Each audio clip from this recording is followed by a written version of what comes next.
I'm Sari Kimball, and I've done just about everything in the food industry. I have helped hundreds of packaged food business entrepreneurs, and now I want to help you make your delicious dream a reality.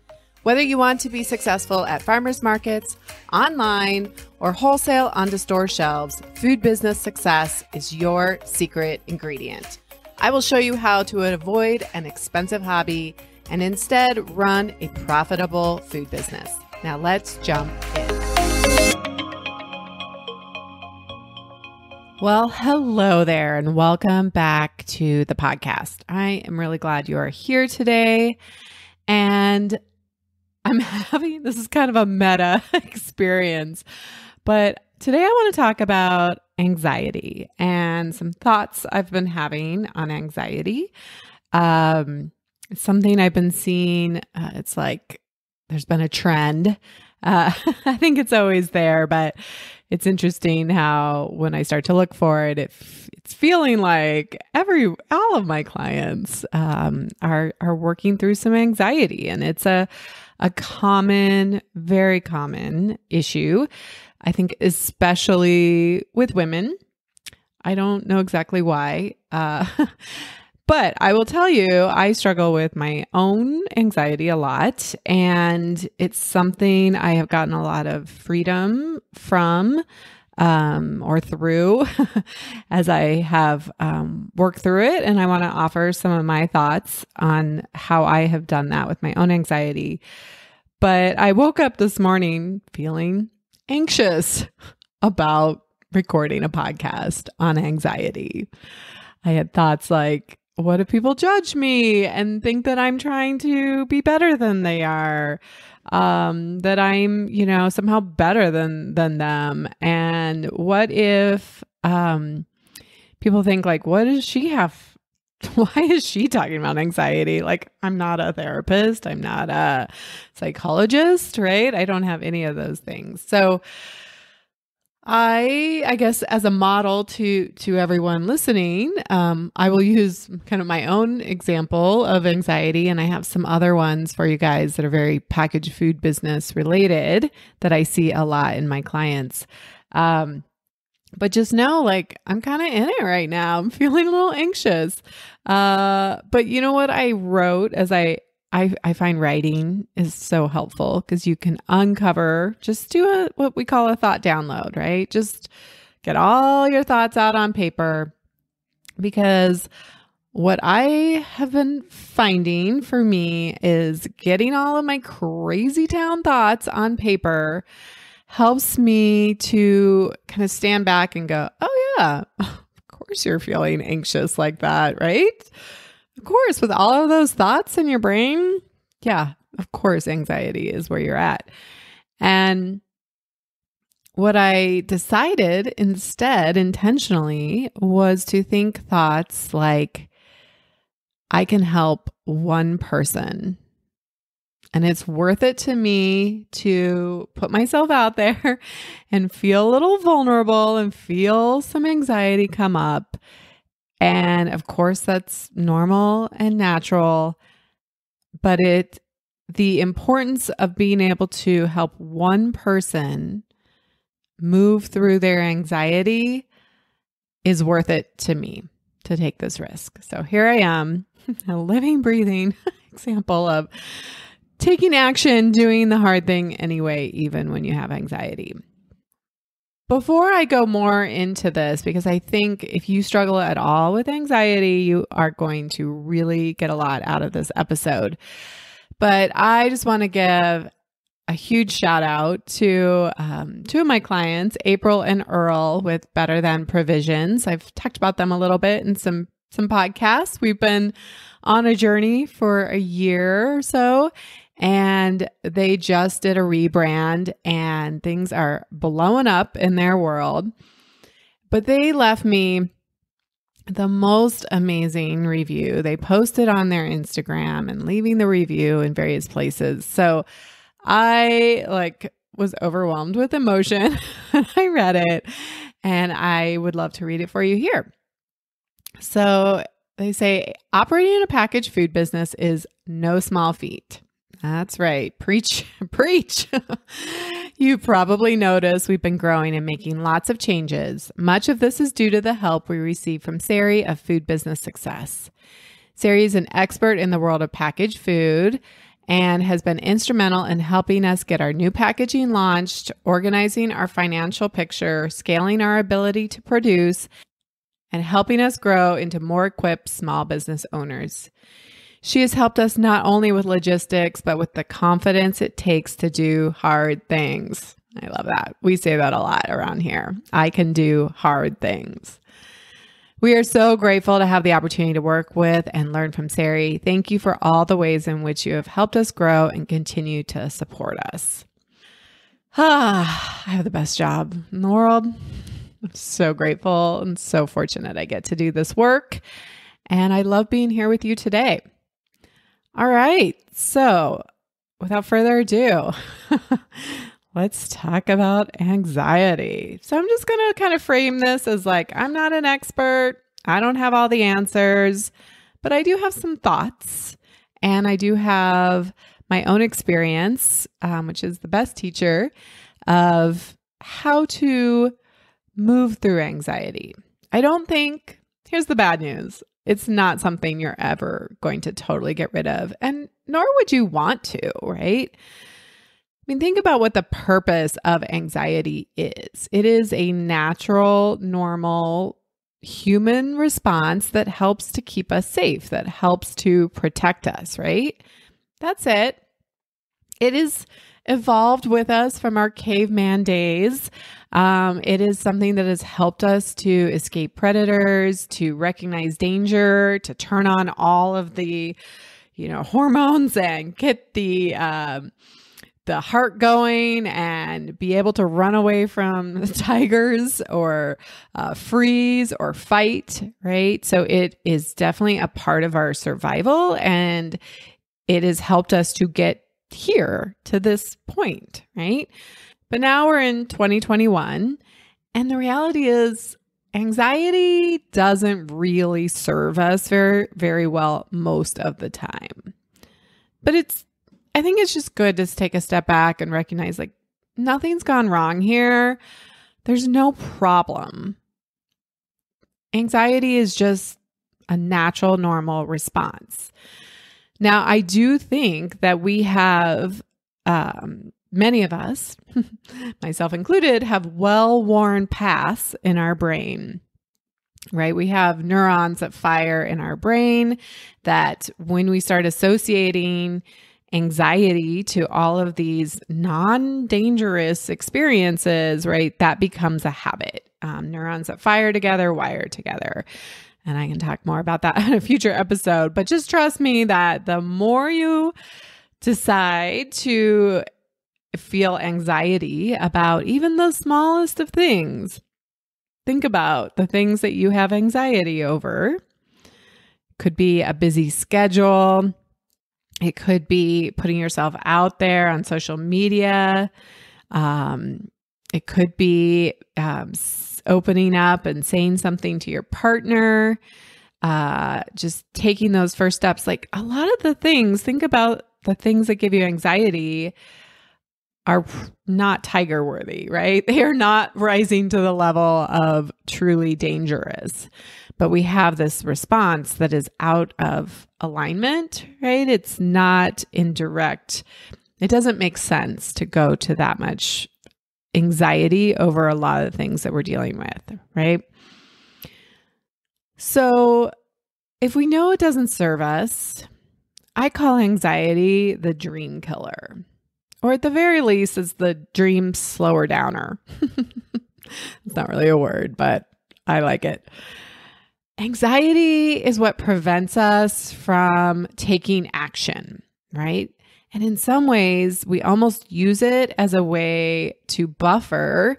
And I'm going to talk a little bit more about feelings in this episode, because we use it as a way to avoid feeling something else. It becomes so normal to us that we just think that is the most appropriate response, but really it's not. We're trying to avoid something else. So what's the problem? What's the big deal about anxiety? I want you to step back. If you experience anxiety, just step back for a minute. And if you were feeling totally neutral and nothing was, particularly anxious right now, and then I were to kind of place anxiety temporarily on you, it's going to inject you with anxiety. What's the big deal? It's a feeling, right? And I've talked about a little bit on last episode that feelings are just a vibration in our body. That's it. So what is all of the what's the anxiety about anxiety, right? Some of you, when I say I'm going to inject you with anxiety, you probably just got anxiety thinking about having anxiety. But if you really just stop and just kind of go through this exercise with me and say, what is it that I feel in my body when I think about feeling anxiety? For me, it's a tightness in my chest. It's a little bit of a closing in my throat. My heart rate goes up. Right? I start getting a little buzz, like I feel a little buzzing. And that's all exactly how we are designed, right? To run away from the tiger, to have that spurt of energy and adrenaline, right? That's designed that way on purpose. So what is the big deal about feeling that? Like if you truly were just like, this is temporary, like she's gonna inject me and then 3 minutes later it's gonna go away. Like it fades, right? So would you be willing to just allow, like, if I know it's gonna go away, it's not hanging around, I could feel, tightness, little buzzing, heart rate. Okay. Maybe is it warm? Does it feel different for you? Is it like agitation in your body? Like maybe it's more intense than a buzzing. Does it have a color? Does it feel jagged or soft? Super interesting to think about our feelings in this way. It gives us a lot of perspective. And so maybe you could be open to the possibility that anxiety is just a vibration in our body and it's not that big of a deal in and of itself. Now, it becomes a problem, right? Anxiety is not a problem in and of itself. It's normal, it's natural, it's vibrations in our body. The problem is what we think about anxiety. And I know from experience that I often layer on anxiety on top of my anxiety. So I have anxiety about feeling anxiety. And here's what we typically do with emotions.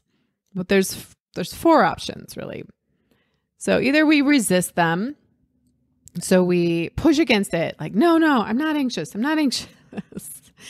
we're trying to like hold the door shut, right? Or I've heard a great analogy of like, it's like holding a beach ball underwater.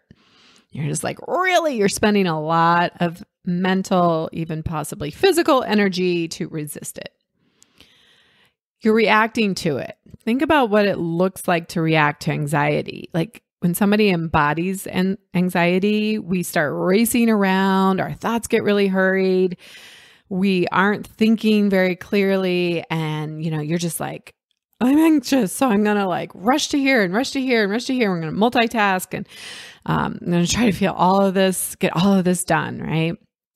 And solve for the problem. And we like make pretty rash decisions. They're not the most logical. We are really reacting to this emotion. Or we avoid it. And this is very common. I mentioned buffering already. So buffering or avoiding, kind of the same thing. We don't want to feel anxiety. And so we look to other things to avoid it. We possibly overeat, or we over Netflix, or we get on Amazon and start shopping, or going physically shopping. We overdrink. we're trying to find outside external relief, right? To avoid feeling anxious. And we all know by doing this, procrastinating, right, that avoiding does not serve us in any way because it truly makes it worse later on. Then you just have kind of dull anxiety always hanging around in the background, right? And then if you actually let down your guard around the buffering, then you're like, why am I so anxious? Like the anxiety rears its ugly head, and you might not even have an issue right then, but anxiety comes up. What we want to do, and the fourth option, is to allow the anxiety. Again, we place so much extra suffering on top of anxiety. Often we have judgment, we have shame. We add in a lot of extra things around our anxiety. So what if we could release the judgment, kind of like we did before, where I inject you with anxiety, and you're like, okay, I'm not shoulding myself. I'm not saying I shouldn't feel this way. I'm such an idiot. I can't believe I did that. Right? We're releasing the judgment, and we're just naming it. Like I said, I have a number of clients. Some of you might be like, is she talking about me? And I'm just going to I'm telling you guys, it's a number of you that I've been talking to. I have multiple clients going through anxiety. So yes, it probably is you that I'm thinking about right now, but it's also myself, and it's also many of you listening. So I've given this exercise to a number of you, and I say, what we want to do is start to allow it. And by allowing it, what we do is we name it. This is anxiety. We recognize that really anxiety for me is it becomes an awareness tool of oh, yep, I feel it. It's coming up. What is that telling me? I can recognize it as a signal that there are some other things that I could be doing. No shoulds. But in the moment when anxiety comes up, before we can get to the place where we recognize it and kind of cut it off at the pass, just naming it. This is anxiety. Can you become kind of the watcher? It's like split personality a little bit, right? But there's you in your brain and your body. And then there's you that is watching the anxiety and becoming the observer. So again, can you name it and say, here's how it feels in my body, kind of like I did before. I feel tightness. I feel buzzing. I feel hot. And so as we do that, we're actually allowing the emotion to process through our body. And as you do this, and you can do this with all of your emotions, especially the negative ones, but you can do them with all of them. And maybe you start with smaller ones, right? This is disappointment. This is sadness. This is fear. Maybe those aren't so small, but with any of our emotions, accepting it, naming it, become the watcher, describe it in your body, and just be with it. Allow it to be there. A good example of kind of a non-feeling of this is what you want to be doing. The other morning, I had slept on my arm bunny, and I rolled over to turn off the phone alarm, and I was jolted, right? By that, that feeling when your arm falls asleep. And I thought, this is what allowing anxiety would be like, because I've been thinking about this podcast for a little while. And I just kind of laid there and I was like, okay, do what you need to do to kind of be as comfortable as possible, recognizing this is uncomfortable. This doesn't feel great. But I had no judgment about it, right? I wasn't like, God, you're such an idiot, Sari. Why did you sleep like that? I shouldn't have a sleep arm, right? I mean, that's ridiculous, right? When I say it like that. My arm shouldn't be asleep? Well, of course it should, because I slept on it funny and I had no idea. So what's the problem? So I just laid there and used this as an exercise to allow it, as if it were I was allowing an emotion. So I just kind of said, okay, my arm is asleep. My arm is asleep. It's not a problem unless I think, oh my gosh, my arm is asleep. This is a huge problem, right? I know it's going to go away. Just like all of our feelings, right? I remember in our 20s when like every emotion, all of the bad ones seemed like they would last forever. And now you're here and you're like, yeah, I got through it. It didn't last forever. So my arm asleep is not going to last forever. I started kind of thinking about the description, like how does it feel in my body? It's like got this tingle to it. At first it was really strong and then I could feel it lessening. And I just allowed it. No judgment, feeling it in my body, accept that like, yep, this is happening. It's not a problem. What's so bad about this? And then, 3 minutes later, it was fine. No problem, right? I just allowed it to work its way through. So I think that's a great way to kind of like get out of the anxiety, which you might have anxiety about anxiety, but think about it like that. I'm popping in here 2 days later after recording this, and I woke up on Monday morning and was just riddled with anxiety, really, really strong. I felt like, and it just got worse throughout the day, even though I did the writing, I did the processing. Sometimes, anxiety just is just there, and it can be intense. And I want to offer another tool here that I used this morning, and that is tapping, or EFT. And I don't know if you guys have ever heard of this technique, but when I get really anxious, when it's really turned up and it feels like I just can't focus, I'm all over the place, I'm feeling that worry and dread and overwhelm that can come with anxiety, and ultimately I'm sort of sabotaging my day, right? Because I'm like in anxiety, rather than getting to work and just getting to work on the problem. And then it's not a big deal. I love the tapping solution, and they have a great app that's free, and they have a bunch of free tapping exercises in there. And they have one on anxiety that I did this morning, and it helps tremendously. If you've never done it or you're not sure what EFT does, it is about, it's kind of a meditation, and also you are tapping your fingers on these points on your body, and they guide you through which points. And if you haven't never done it, I definitely recommend listening to the intro or watching a video on how to tap.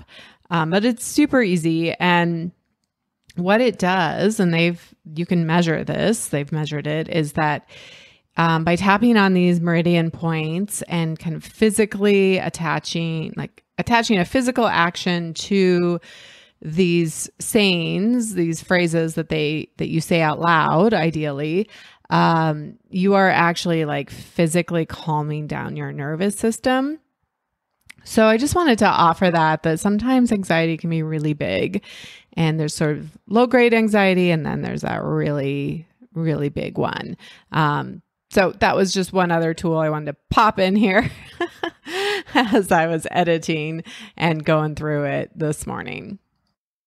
So a couple of other thoughts. Like I said, this is just my thoughts on anxiety. I'm no expert. And I will say, I think that there are 2 levels of anxiety, of just sort of normal every day. And some of us are really practiced at it, really good at it. And it's interesting to note that you can increase or decrease your anxiety. You have that power. And I think so much of the time we feel so powerless to our anxiety, like it's happening to us. But if you're open to and willing to play with anxiety, bring it up in your body when you're not feeling anxious, and as an experiment, notice, can you really increase it and make it worse with your thoughts, or can you decrease it? When you know that you can increase it or decrease it and you have power, it gives you power over it. And again, it helps it to not become quite so bad, right? Like, I can make this worse or better with my thoughts. And that is a choice that I'm making. Another thought on it is we need to really work on compassion. Now, what does that mean to have self-compassion, compassion for ourselves? It's kind of abstract, right? But think about if one way you can do this is if you were talking to your best friend and they were going through this and they were describing it, I'm anxious. Here's how it feels in my body. What would you say to them? You would be like, you got this. You might ask questions. I find compassion is really based in curiosity, right? It's letting go of the judgment, saying, I wonder why we're feeling this way. Yeah, like that's where you get all your thoughts out on paper. Of course. Here's my crazy town thoughts. Like I said, when I was thinking about recording this, I wrote down all my thoughts and I had all of these crazy thoughts like, everybody's going to judge me. They're going to reject me. They're going to think I'm crazy. They're going to think I'm stupid. They're going to be like, what the hell is she talking about anxiety for? She has no idea what she's talking about. I think it's really great to offer compassion and say, oh yeah, of course you're feeling anxiety because you're having all of those thoughts. Why is that? Why do I go there? Why has this become so natural and normal for me to go to anxiety? And I will tell you from experience, just a couple of years ago, 3 years ago, I had so much anxiety. Talk about starting a business will bring up all of your anxiety, right? Like it is the number one way to bring up anxiety in my mind. And so if you're going to be an entrepreneur, learning how to process and move through anxiety is so key. This is such a great, you really need this skill. And it is a skill. It gets better with practice. I was on the floor 3 years ago with anxiety and panic attacks. And that is me elevating my anxiety on purpose. It didn't feel like it at the time. It felt like it was just happening to me, but I just let my thoughts run wild. I went to my, I've talked about this before, my worst case scenario. If I was going to lose it all, I was going to totally screw up other people's lives, and I was going to end up in a van down by the river. And I can look back now and say, yeah, of course I was feeling anxiety. And of course I was having panic attacks because my thinking was so negative. It was going to the worst case scenario with no logic. And when I started putting these tools into practice, the panic went away, right? I have not had a panic attack since then. I recognized that I was getting really anxious when I would go work out because I think I was avoiding it and resisting it so much that I was like always doing something else to distract myself. I was over drinking. I was over stimulating with podcast. Like I never was alone and quiet, right? Podcasts and I love podcasts. They can be used for they're a great tool, but we can buffer with them. Books on Audible. I just never wanted there to be silence because I didn't want to hear it, didn't want to look at it. And then I would go to a class and I couldn't avoid it. I was me with some music in the background and having all sorts of thoughts as I was having uncomfortable body, right? It was oftentimes after I would go work out that I would come home and have these panic attacks, which I thought was really interesting. And so as I've taken this realization and this power back that I can choose the level of anxiety that I'm going to experience based on my thoughts, and I don't need to resist it, I don't need to react, and I don't need to avoid it. Another thought is allowing space for contrast. This has been a big one in my life, that life is not black and white, right? It's not, I did some something. So this is a great example. It's come up from a number of people. So you might recognize yourself in there, but you have your product and you take samples to a store and you talk to a buyer, or maybe just drop them off, right? And you're putting yourself out there. And what's the big deal in that, right? Either they like them or they don't. But so many of us create all of this anxiety and worry over that, and we make it such a big deal. And I want to offer that we go to that worst case scenario really quickly of they're going to hate it. It's black and white. They're going to tell me it sucks. They're going to tell me that I'm such an idiot for doing this. Why on earth would I ever bring your product in? And so we go to this really dark place, right? It's like, and we can get there really fast. And I want to offer that there is good and bad in the world. People are not all good and people are not all bad. That there is space for and there's space for the gray. And when that happens, when you start going to that anxious place, are you willing to write down those thoughts and look at them and say, what's the likelihood? Like in this situation, how likely is it they're going to say that? Right? So what's the big deal? Can I just let them have their own experience and just allow it to be what it is? And maybe they'll like it and maybe they won't. And I think that these smaller, less dangerous examples are an excellent way to develop micro-tolerances. And I think I just made that word up, but I've been thinking about it a lot. And I'm actually going to give you guys a challenge later this summer that will help you develop micro-tolerances. This is really about building up your self-confidence and your trust with yourself.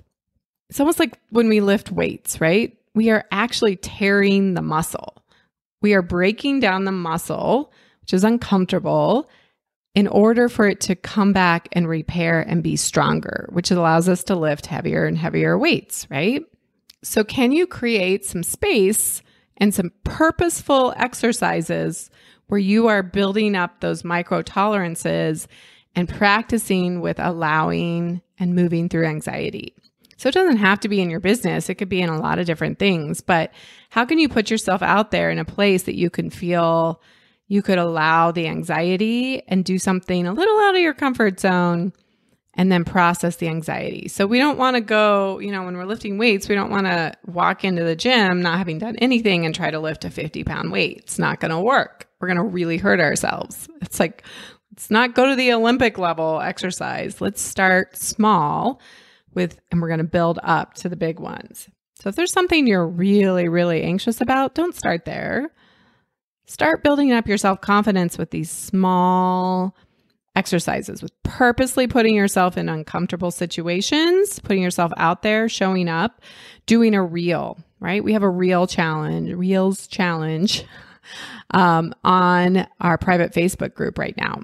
And I am asking people to make a commitment. Am I going to post a reel a day? Am I going to post one 3 times a week, once a week, whatever it is, that you're going to put yourself out there. Now that is harmless, right? But a lot of you are going to have anxiety about creating reels. I don't know how to do it. People are going to hate it. No one's going to watch it. Oh my gosh, right? But that can't hurt you unless you allow it to hurt you. So that's what I mean by putting yourself out there in these little creating micro tolerances by putting yourself out of your comfort zone. And if you want to join us in the Reels Challenge, come on over to the private Facebook group and start posting them. And then we're going to help each other to grow our audience and our awareness. It's such a win-win. You're building up confidence. You're allowing anxiety to come up and realize it's not a big deal. And we're growing your Facebook or your Instagram audience, right? This was a big aha for me recently. I've been reading this book called The Book of Moods. Lauren something. I'll put the link in the show notes for it.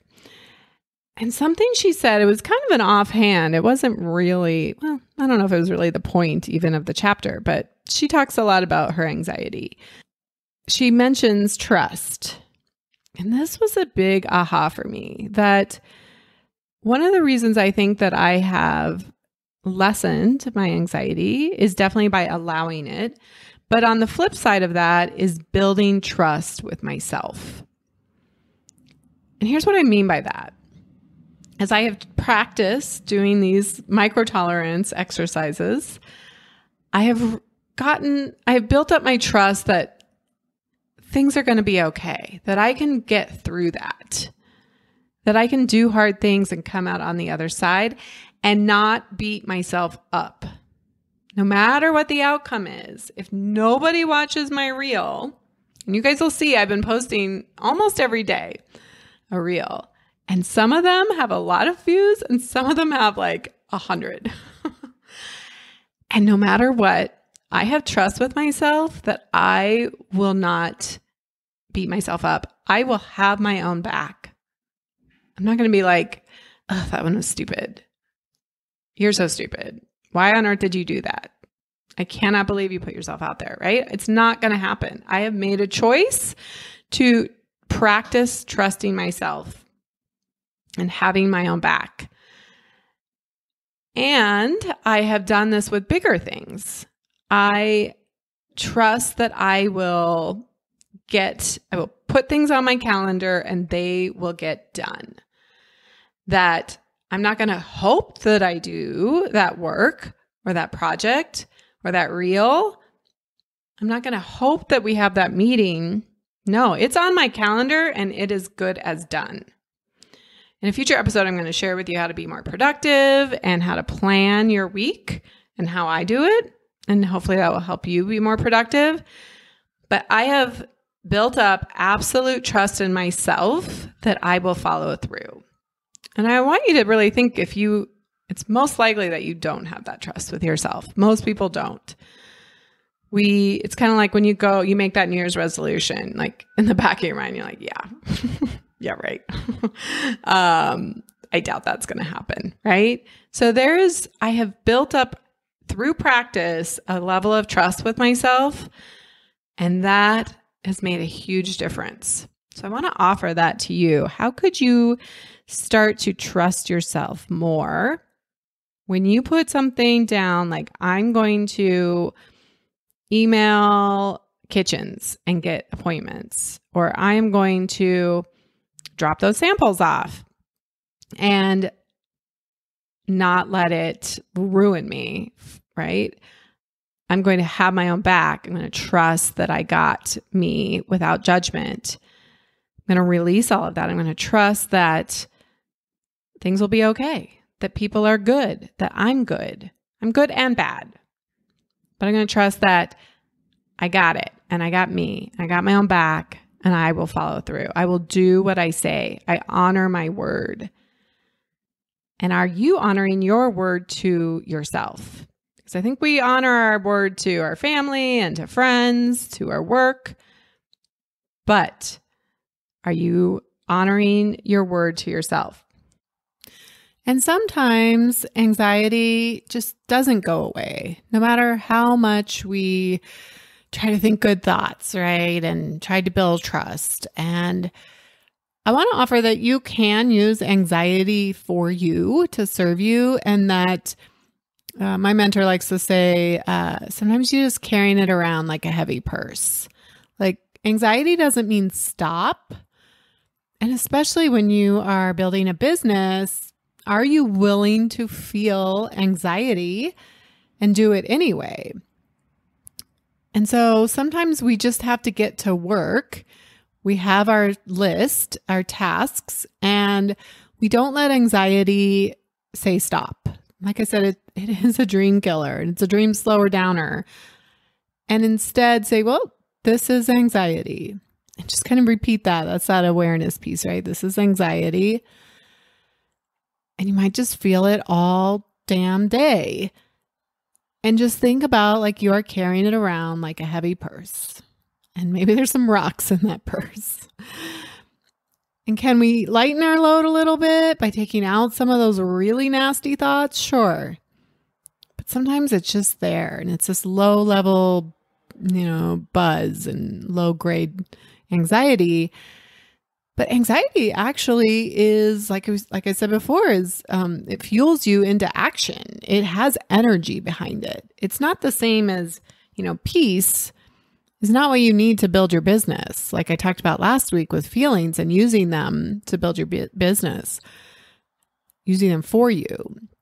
So sometimes anxiety can at least get us into action, right? And using that energy to say, well, I'm feeling anxiety and I'm going to channel it into doing a reel. I'm going to channel it into creating an email. I'm going to channel it into filling out my paperwork.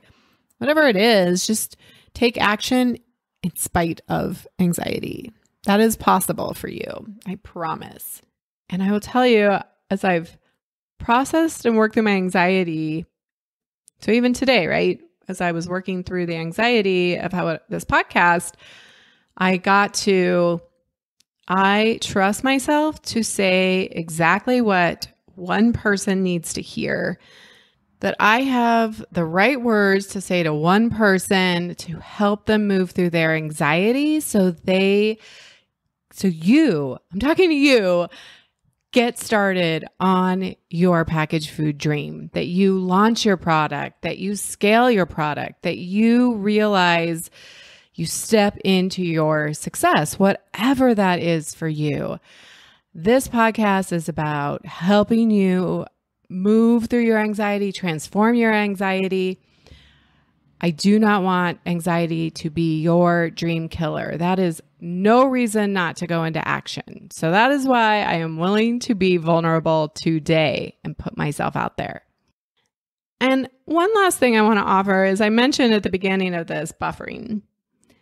And anxiety is a feeling for sure, but I want you to play with and consider, be open to the possibility that you are using anxiety as a go-to response to avoid another feeling that you feel like is going to be worse.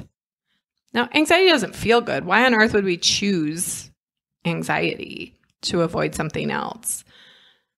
But again, those pathways in our brain are so well worn, it becomes familiar. And it's like, well, I know what that feels like, even if it feels terrible. And let's just take the case of dropping off samples and feeling. The feeling you're probably trying to avoid is vulnerability, rejection, and feeling judged, right? Those are probably the emotions you are desperately wanting not to feel. So you do the hard thing and anxiety comes up because that's the familiar thing. And you're actually avoiding what feels like a harder emotion, feeling exposed, feeling vulnerable. But again, the same is true. We can do any emotion.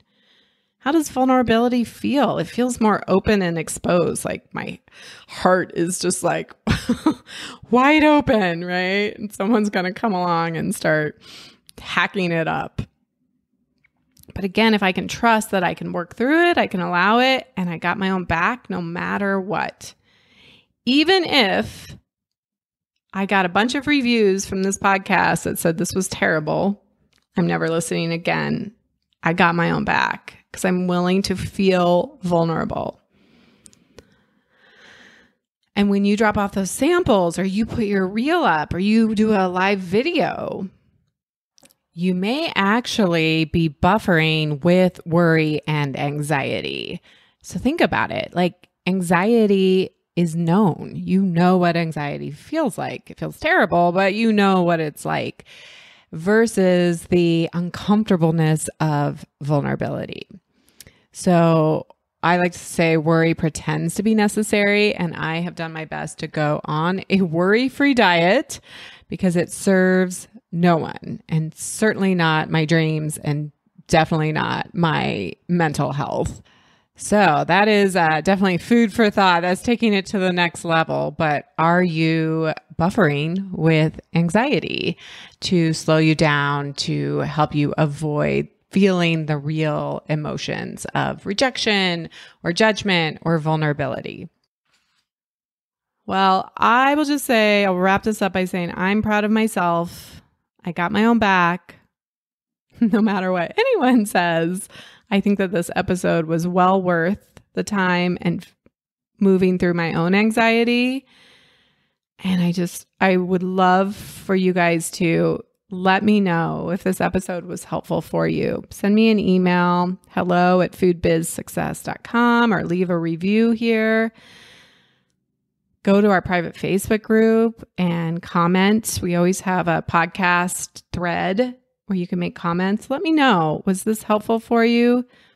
Do you think you could do this? Would you be willing, if what's on the other side of anxiety is getting to work on your business and being the badass that you are, being a badass business owner, doing hard things?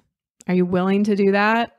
I hope so. I would love to work with you and help you work through this inside Food Business Success, because that is where badassery happens.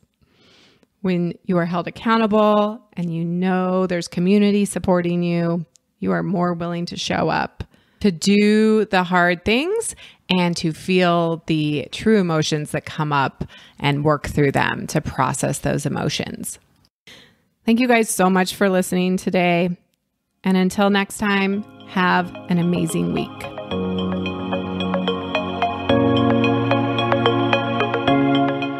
Are you ready to start that delicious idea that you make in your home kitchen, or grow your existing packaged food business and take it to the next level?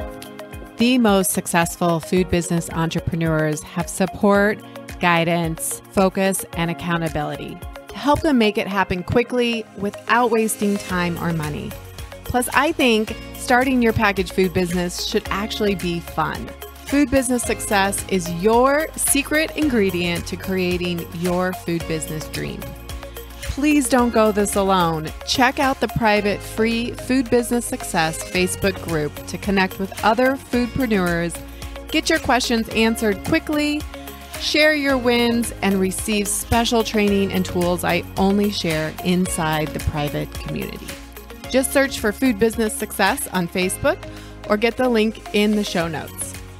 Curious about how Food Business Success can help you? Head over to foodbizsuccess.com and fill out the application to see if you're a great fit for the program. Together, let's make your food business dream a reality.